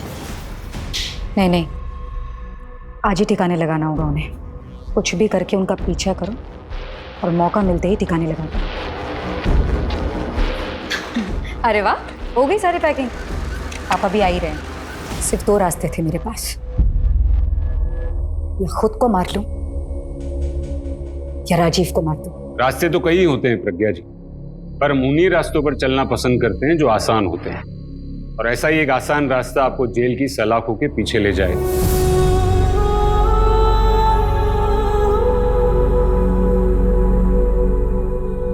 आजादी की लड़ाई में हिंदुस्तान की मिसाल पूरी दुनिया में दी जाती है। गांधी जी के आदर्शों को स्कूल और कॉलेज में पढ़ाया जाता है, मगर फिर ऐसा क्या है कि हम गांधी जी के आदर्शों को भूलकर हिंसा का रास्ता अपना लेते हैं। अपराधी चाहे कितना भी शातिर हो, एक न एक दिन वो पकड़ा जरूर जाता है। एक बड़े कॉलेज की प्रिंसिपल होने के बावजूद प्रज्ञा सैनी ने कानून का दरवाजा नहीं खटखटाया, बल्कि जिस साजिश के तहत उसने अपने पति को मरवाया, अगर उसी प्लानिंग के तहत वो पुलिस के पास जाती तो शायद इस केस का अंजाम कुछ और होता। तो उसके लिए भी और उसकी बेटी के लिए भी डर महसूस करना या पीड़ित होना जायज हो सकता है, लेकिन कानून को अपने हाथ में लेना कहीं से सही नहीं ठहराया जा सकता। आज वो जेल की 4 दीवारी के पीछे बैठी यही सोच रही होगी कि काश उसने ये रास्ता न चुना होता। अगर आपको भी जिंदगी में कभी कोई आसान रास्ता मिले तो चलने से पहले सोच लीजिएगा कि कहीं ये रास्ता कानून के खिलाफ तो नहीं जाता। अब मैं अनूप सोनी आपसे विदा लेता हूं। फिर मुलाकात होगी क्राइम पेट्रोल सतर्क में एक और नए केस के साथ और उस पर हमारे एक्सपर्ट के विश्लेषण के साथ। जय हिंद।